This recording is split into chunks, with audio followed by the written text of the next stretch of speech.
Hello there, welcome to this presentation on ACCA's paper P1, Governance, Risk and Ethics. My name's Steve Wittenbury and I work as a subject matter expert for BPP Learning Media in the UK.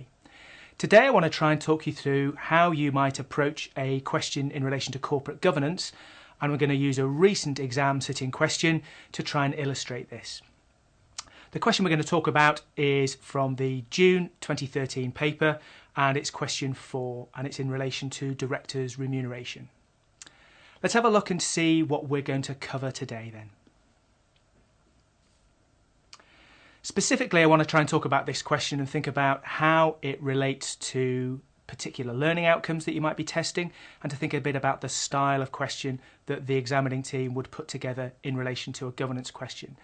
This is perhaps slightly unusual in the sense that it tends to cover questions of different syllabus areas when you look at the optional questions on paper P1. In this instance, this is pretty much governance all the way, but you need to be prepared that a governance question might include elements of either the risk or ethics parts of the syllabus as well. So for this specific question, it's about fat cat salaries, it's about remuneration, and it's attempting to try and think about how you could approach this by means of good combination of exam theory and understanding the nature of how to blend together your knowledge and also your application for exam questions. In this instance, the key task is to try and consider how you might monitor and motivate members of the board of directors and provide them with the remuneration which allows them to expand the company's profits and grow, but also at the same time isn't done in such a way to encourage them to do it too quickly, to take the money and run, and to leave the company high and dry. So our task is then to think a bit about how these specific requirements fit together in order to try and address that. So there are 3 broad requirements, but I'm going to talk a bit more about how these requirements are split up because this is quite important for this particular question. The first requirement, part A, talks about codes of corporate governance, asking both what they are and what they're for. The second is trying to ask you how you might choose to balance a series of elements of remuneration packages in order to try and strike this balance of retention but growth. And then third and finally, we're going to focus upon the role that the scenario plays in terms of understanding what non-exec directors do, and then to think a little bit about how those non-executive directors should be remunerated and rewarded, and whether they should or shouldn't be rewarded in the same way as their executive counterparts. The question is worth 25 marks, as indeed all the optional questions are in section B of this paper, and the notional amount of time you're expected to spend in answering this is about 45 minutes. That includes reading, planning, thinking and writing, and perhaps considering what you've put together before you move on to the next question. You could, if you want to, pause at this stage. This presentation is stoppable and startable because it's online, and you have the opportunity to pause at this point and try and think about how you're going to attempt this question and even do it in time, and then press play again when you want to go through the solutions. And that's the approach I'm going to take now. Okay, so let's have a think about the specifics of this question and think a little bit about how we might provide overview points in relation to the solutions. You'll have copies of the solutions in front of you, either by accessing a document that you've obtained from your learning provider, or perhaps simply by accessing the solutions that the examining team provides online. In this instance, in part A, we've got 2 main requirements that you need to think a bit about. We've got the specifics about a code, and we know that codes are very factual. The idea of a particular code, in this instance of corporate governance, is designed to try and provide you with information about guidance, about why you should do things, also about trying to understand a little bit about why you should be doing it in order to avoid not doing it. And I think this is where the second part of the question comes into play, where we're talking specifically about the requirements and also the purposes of a code of corporate governance. And the solutions are quite clear in this instance, as indeed is the requirement, that you're to think about it in the context of this particular question. And we're told that this organisation is a listed business. So well-structured answers would not have only just concluded that a code of corporate governance was supposed to try and put into place the key areas of what it was you were supposed to do to encourage good behaviour, but it's also designed to try and make sure that if businesses stray or deviate from this approach, there is a regulator, a referee if you like, that is there to try and ensure that these things don't get out of hand, and indeed if action needs to be taken, that action is taken. So the principles of good corporate governance and why the code is there is designed to try and guide, inform and support. In section B, question B of this, you were asked to then consider how you might put together a package of remuneration that encouraged two possibly conflicting areas, the idea both of retention of members of staff and directors, but specifically in this instance also the remuneration package that would allow for the company to actually grow.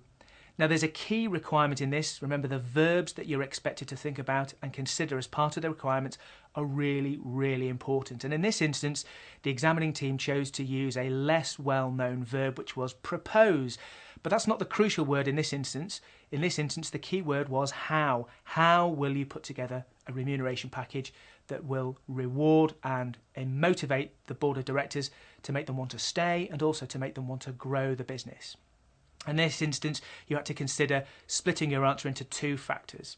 The first of which to think about the growth aspects, how you might want to try and create some alignment or goal congruence between what it was that the company needs to do and how that can be motivating the individual directors for achieving that. And then secondly, the idea about retention.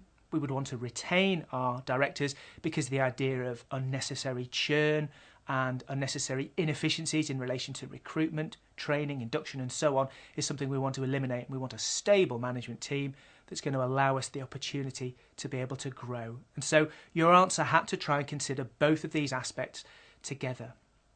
Aspects in terms of being able to align or where things might have been slightly more straightforward for you in terms of considering the aspects of performance-related pay, bonuses, possibly even considering them from a financial as well as a non-financial element as well. The third and final requirement talked about non-executive directors. And remember, there's an element of the scenario that asks you to consider how does a non-executive director operate? What roles do they play? Very much theory.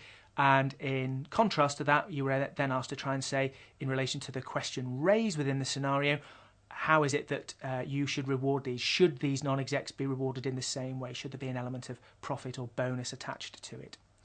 There are four key ways that you can describe the main roles of non-executive directors, and the examiner was very keen to try and stress that this was key theory that you should know.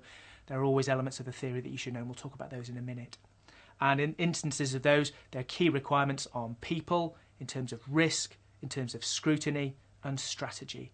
Strategy of the business, these non-execs are very good at what they do and they provide you with guidance and their experience. Scrutiny in terms of making sure that people are doing the right thing, and if there is something that's gone wrong, it is picked up on independently. The idea about risk and risk management, again, from experience. And then finally, the element that's perhaps most relevant to this particular requirement, the idea about their people role. Non-execs are there to consider who we should have on the board and, more importantly, how we reward and remunerate them in order to align them with the goals and incentives that match those of the business. Now, there's plenty of other issues to consider. The final issue is that of alignment of the non-exec directors' remuneration package with what's important to them in terms of what motivates them. We were asked to try and consider, should we be aligning the interests of non-execs and execs by rewarding them in the same way? The answer is fairly specific in this instance, and again, the theory that you use should be very specific as well. The key point to try and bear in mind is here that non-exec directors need to be independent of the people they're appraising. And if they're appraising and assessing what executives are doing, rewarding them in the same way is always going to be tricky. Now, you might quite easily turn around and say that if the non-exec director is employed to champion the cause of the shareholder, why not pay them in terms of share options, for example? And there are certainly some instances in the real world where certain non-executive chairmen, for example, are remunerated by means of that sort of share option scheme, perhaps. Those are, to a certain extent, a debate for a corporate governance forum that is perhaps outside the scope of this question. But it's important that you acknowledge that the theory tells us that we should be aligning our non-exec directors' remuneration policies with those people that they're attempting to try and protect. But more importantly, it's their independence that is of greatest importance. The notes that the examining team provide as far as the answers are concerned and the marking rubric to provide you with an indication of what scores a mark and what doesn't are fairly logical and straightforward, and I want to try and talk a little bit about how that's going to fit together now. In terms of the mark scheme, there's usually a fairly good way of establishing how well you've done on the basis of what the marks score, and the marking rubric will tell you that. You can also assess your own on the basis of how much you feel you've written. It may be that in some instances the examining team and the marking team decide that you may have addressed part of a point but not fully, and they may only award you a half a mark as opposed to a full mark. And the answers that you see in these mark schemes are designed to try and get across this idea of what you may be providing in terms of what you may get in terms of a return. What I think is of greater importance for you to consider at this stage when thinking about how well you got on is to think about what the examining team fed back. And I think this is one of the key bits of information that you can access after you've attempted any question. And it's all part of this process of reflection, which I want to finish off talking about at the end of this talk. This idea about reflection is all about how well you performed and how you could do better when doing similar questions when it's your turn to sit this exam. And the examiner's comments in relation to this question were extremely interesting. You'll notice we talked about how split the requirements were, especially for parts A and C, where there were individual requirements that were split up by the word and it's always really, really important that you can break down a requirement into sub-requirements as was necessary in this instance. Part A asks you to think about what codes of conduct were in relation to corporate governance, and the second part of that, part A, asks you to then talk about why we have them. The examiner pointed out in great detail that a lot of candidates spend a lot of time focusing upon the first of these to the detriment of the second. And quite often you can actually see minor points awarded in terms of the theory when then considering the second element of this, which was the application. Similarly, in Part C, we were asked to think about the roles of non-execs, which a lot of candidates did, who then ignored why it was important to think about how they were rewarded in relation to their remuneration package. And again, that was a really important part of what it was that the question was looking for. But again, the examining team fed back that candidates spent far more time talking about the first and not the second part. It's really important for you to be successful in this paper, for you to attempt all parts of all requirements. Similarly, we also found that in Part B, although there was only one key part of this requirement, how can you balance growth and retention? The key word was how, not what are the elements of a package of remuneration for an executive director. And the examining team again fed back in their report to say explicitly that candidates who saw the idea of elements or components of a remuneration package and simply wrote whatever it was that they knew about remuneration packages, the idea then that we have an answer that simply states that is fairly easy to mark from a marker's point of view. It just scores 0 because it doesn't answer the question. And this answering the question is the critical, crucial aspect of how you should approach and attack a P1 question. Okay, you should hopefully have understood the question, you should hopefully have read the question, and you should hopefully have attempted it and perhaps even now debriefed it and seen where you went well and where you went wrong. Your key task after any question is to think about your final points, and I want to conclude by talking about what we've covered today so that you can then use this approach for every subsequent question, whether it's governance or whether it's beyond within the syllabus. The most important things are that you have to know your theory. Your theory is of crucial importance, and although the second point is to make sure that you read all points of the question and attempt them, the important element to that is application. Often the examining team likes to bring in an amount of theory and test your knowledge, but then secondarily it wants to make sure that you can apply it to the situation. For example, in this situation we were told that the company in question was a listed entity, and as a result listed governance requirements are always far more stringent than for businesses that are not listed. So key to this is knowing the theory and then how to apply it, and within that the requirements will tell you to do something and you have to make sure that you do everything within that requirement. Once you have attempted a question, it is also really important that you don't just look at it, see how well you got on and forget about it. You are always learning, you are never done. Right up until the time at which you sit the exam, you are still a work in progress. So next crucial thing for you is to think about reflection. How well did I do? What did I do well and carry on doing that? What do I need to learn from this? And what can I do to improve my future performance in similar and related questions? And the examiner's answers, as well as the examiner's report, both available online from the ACCA website, will provide you with invaluable guidance when it comes to thinking about how to prepare. Okay, this has been a very quick whistle-stop tour through one element of the ACCA Paper P1 syllabus, talking about governance. I hope this has been of some use to you, and when it comes to being your turn to sit this paper, may I wish you the very best of luck, and thanks for your time today. Bye now.